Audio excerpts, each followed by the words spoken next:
Kutabiondi nutakama ha kayoni ya suni kutabiondi nutakama tata nana ha kanete tiñu bekanu ya uni akumasa chi kusishe inisa ha yakoyoni vidna navakundatuo sikitu ñundavillo. Pues muy buenos días a todas y a todos, hermanos y hermanas. Gracias por estar presente en este importante evento. Quiero saludar con afecto y con respeto al ciudadano diputado Ricardo Monreal, presidente de la Junta de Coordinación Política, y al diputado Sergio Gutiérrez Luna, presidente de la mesa directiva. Gracias por el recibimiento en esta Casa del Pueblo. Saludo de igual manera con mucho aprecio a mi hermana, la diputada Gloria Sánchez, quien ha organizado esta importante reunión. Gracias, hermana diputada, por sus esfuerzos y la organización de este evento. A la representación de la Oficina del Alto Comisionado en México, muchísimas gracias también por su presencia, por su participación. Realmente las palabras que se han expresado por parte de la Oficina de Representación, que reconoce la importancia del artículo 2 para nosotros, es un aliciente y nos indica que vamos en la ruta correcta. Hermanas diputadas, también gusto saludarlas. Para mí es un alto honor y un gusto estar aquí en la Casa del Pueblo. He aceptado la invitación porque estamos por inaugurar una etapa nueva en la Suprema Corte de Justicia de la Nación, y una de las características que debe distinguir y que vamos a construir día con día es una relación respetuosa, una relación de diálogo constructivo con los distintos poderes del Estado mexicano y desde luego también con esta Cámara de Diputados. Por eso yo reitero mi agradecimiento al presidente de la Junta de Coordinación Política, al presidente de la mesa directiva, que me hayan recibido y que podamos iniciar este importante diálogo. Muchísimas gracias a todas las diputadas y diputados también por recibirme en este día. El tema de hoy, retos y avances de los derechos indígenas en México, nos invita a hacer una evaluación de lo que queremos, de lo que tenemos y de lo que debemos de seguir construyendo. Reflexionar sobre los avances y los retos nos invita entonces a hacer esta evaluación. Y sobre eso quisiera compartir yo mis reflexiones. Yo quisiera plantearles qué quiere México en este año, qué quieren sus instituciones, su ciudadanía. En medio de los cambios profundos que está viviendo nuestro país, es importante responder a esta pregunta. Deben saber ustedes que durante mucho tiempo a los pueblos indígenas se les confundía o se les agrupaba dentro de los sectores minoritarios.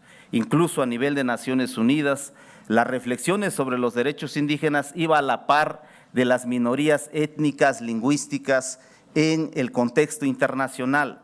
Los derechos de los pueblos indígenas no tenían una personalidad propia, no tenían una construcción jurídica propia. Incluso, debo decirles que hoy se reconoce en el Convenio 169 sobre pueblos indígenas un instrumento de avanzada, pero el documento anterior al Convenio 169, el Convenio 107, tenía un perfil cuestionable. Si nosotros planteáramos hoy en día qué queremos, yo creo que hoy podríamos responder: México quiere que sigan existiendo los pueblos indígenas, que se desarrollen, que se preserven, que sean parte de la institucionalidad y de la conformación del Estado mexicano. No siempre fue así. El Convenio 107, al que acabo de aludir, tenía un perfil que indicaba que los pueblos indígenas necesariamente debían de dejar de ser lo que son, perder su identidad, su cultura, su forma de organización, para que sean incluidos dentro del Estado mexicano. Y este instrumento internacional era un marco jurídico, dicho un poco en términos coloquiales, que permitía bien morir. Si bien reconocía la especificidad cultural de los pueblos, aludía que al final de cuentas, para formar parte de los estados nacionales, y en el caso particular del Estado mexicano, los indígenas debíamos dejar de ser lo que somos. En México fue política pública la política de integración al Estado nacional, lo que propició la asimilación cultural. En una palabra, México se pensaba construir una cultura diferente, la cultura llamada cultura mexicana, y para llegar a ese objetivo era necesario dejar de ser. Creo que hoy hemos dado un giro importante. Es norma constitucional el que reconoce la existencia de los pueblos.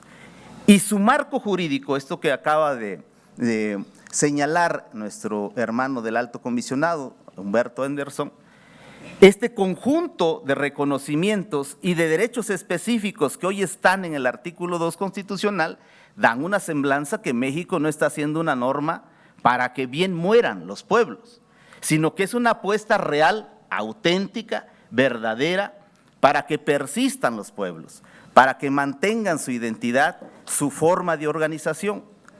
Este para mí es el tema importante que debemos tener presentes. Dicho de otra manera, el espíritu, la razón de ser del artículo 2 es la preservación de los pueblos. O también, complementando esta idea, uno podría decir que en México no habría artículo 2, ni podríamos hablar de los derechos indígenas si ya no hubiera indígenas. Y en la presencia de los indígenas, en el marco del Estado mexicano, el reto es cómo nos diseñamos. ¿Cómo diseñamos una constitución? ¿Cómo diseñamos el Estado mexicano? ¿Qué características deben tener sus instituciones, sus normas y hoy su sistema de justicia? La pregunta es si frente a la presencia de los pueblos indígenas debemos tener el mismo modelo de justicia que ha prevalecido hasta hoy y que solo ha generado injusticias para los pueblos y las comunidades indígenas. Para mí es la pregunta crucial que estaba latente desde la reforma del 2001 a la fecha. Recordemos que la reforma en el año 2001 reconoció a los pueblos como sujetos de interés público. Y para todos es sabido que el sujeto de interés es un ente que requiere atención, que requiere asistencia, que requiere protección. Y entonces se reconocía la identidad de los pueblos, pero se decía de un solo tajo que no tenían la capacidad para ser entes jurídicos plenos. De ahí la relevancia que tiene ahora que en el artículo 2 constitucional, la reforma publicada el 30 de septiembre del año pasado, año 2024, su piedra angular sea el reconocimiento de los pueblos y comunidades como sujetos de derecho público, con personalidad jurídica y patrimonio propio. Si hoy quisiéramos decir qué gran avance tiene México en materia de pueblos indígenas, es este reconocimiento constitucional, porque le da un giro a todo el sistema y nos coloca frente a la necesidad de repensar la institucionalidad mexicana, repensar su marco normativo, repensar incluso el diseño del Estado mexicano y desde luego entre ellos repensar su sistema de justicia.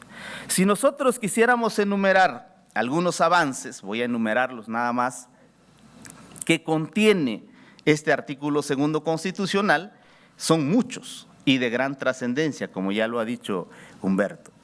Voy a señalarlos nada más y lo dejo sobre el tintero para que en alguna otra ocasión pudiéramos profundizar con ellos. El primero es el reconocimiento de los pueblos y comunidades indígenas como sujetos de derecho público. Incluso en ese mismo estatus jurídico se reconoce a los pueblos y comunidades indígenas afromexicanas. Ellos, a diferencia de los indígenas, fueron reconocidos hasta el año 2019. Y se consolida su estatus jurídico y se les adhiere al conjunto de derechos de los pueblos indígenas y tanto pueblos indígenas como afromexicanos hoy en día tienen estatus jurídicos de ser sujetos de derecho público. Este es el avance crucial, como ya decía. La Constitución también hace un aporte interesante de un tema que estuvo en debate, un serio debate en el año 2001. En el año 2001, la derecha decía que el planteamiento de los derechos indígenas lo que buscaba y lo que pretendía era romper el principio de unidad nacional. Este temor se reflejó en la primera frase del artículo 2.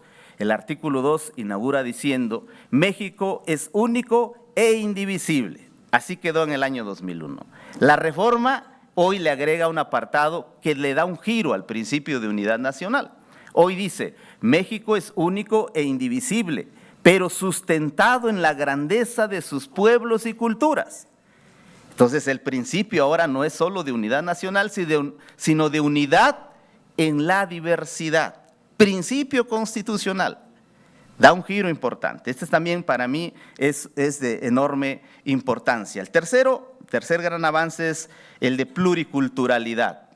Este principio lo ha desarrollado bien los tribunales electorales, muy incipiente y con muchos ejemplos que van en contra de este principio, es el de pluriculturalidad, que implica que todo el Estado mexicano, sus instituciones básicas, todas las aspiraciones de nuestro país tienen que estar permeadas por este principio. Es decir, no podemos pensar en una justicia a secas, tenemos que pensar en una justicia pluricultural.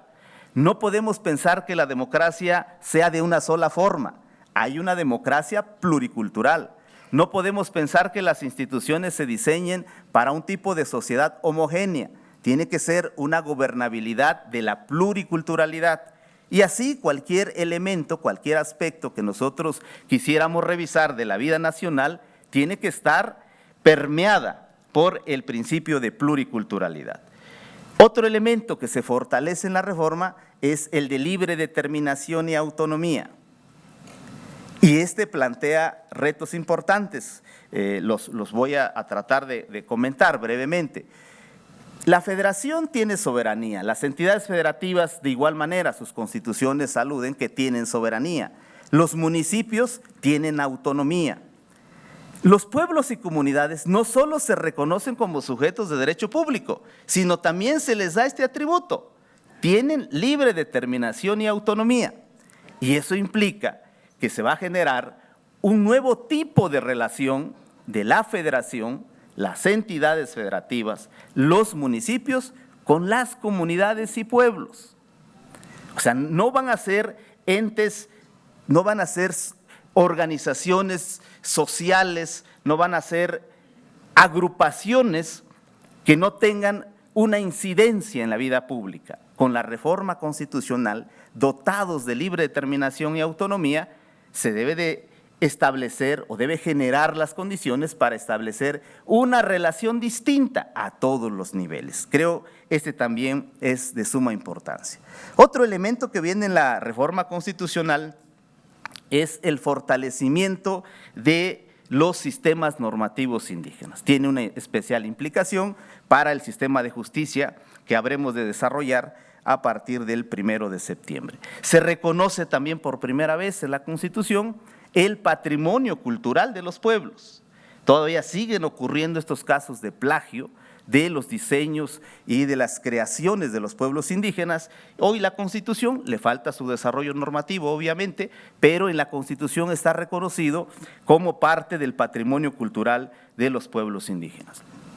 Otro avance, otro elemento importante es el derecho de consulta y consentimiento previo, libre e informado para los pueblos indígenas, de modo tal que no va a ser posible emitir actos administrativos o legislativos que sean susceptibles de afectarles sin respetar este derecho.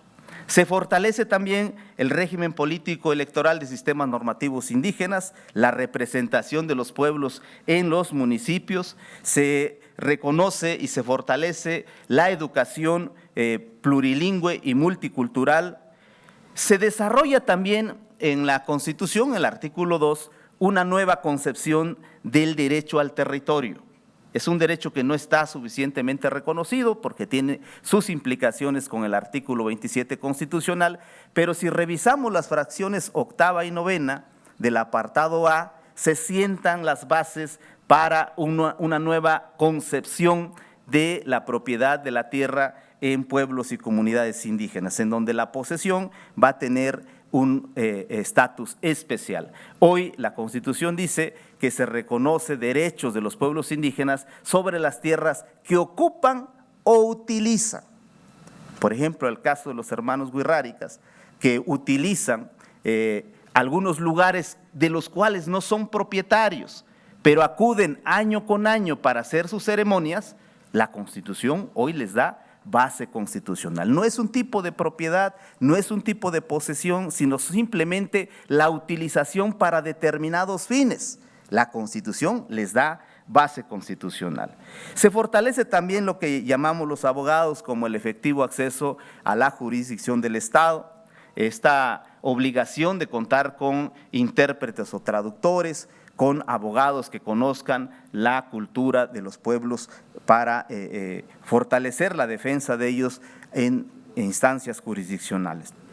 Se reconoce la medicina tradicional y otro aspecto crucial que ya está caminando hoy en día y que vale anotarlo como un avance enorme: el acceso de los pueblos y comunidades a recursos públicos. Esto está planteado en la Constitución, o sea, a la par de reconocerlos como sujetos de derecho público, darles personalidad jurídica, el reflejo inmediato es que tienen acceso a recibir de manera directa recursos públicos, a administrarlos y ejercerlos. Y esto hoy en día se ha transformado en lo que se conoce como el FAISPIAM, el Fondo de Aportaciones para la Infraestructura Social para pueblos y comunidades indígenas y afromexicanas, que hoy en día está corriendo por todo el territorio nacional. Yo, de manera personal, lo reconozco como un enorme avance, porque va a permitir que comunidades que nunca en los 200 años de historia de este país había recibido recursos públicos. Y creo que no hay persona que pueda decir que no se trata de un avance importante. Entonces, el artículo 2 constitucional, como ya señalaba Humberto, tiene un gran potencial para transformar la vida de las comunidades e incluso la vida del Estado mexicano. Ya no podremos ver a las autoridades, sus asambleas, sus formas de organización como hechos que son materia de estudio de la antropología o de la sociología. Ya son actos o son instancias que generan actos jurídicos con efectos plenos, y así se debe reconocer por todas las instancias del Estado mexicano. Creo yo que la verdad ha sido un gran avance, y ahorita lo comentaba con los diputados, es un avance que no requirió el disparo de una sola arma, la toma de oficinas, la toma de caminos. Se logró con este esfuerzo enorme de transformación que está haciendo nuestro país en los últimos años. Yo creo que amerita un aplauso y yo creo que hay que aplaudir estos grandes avances.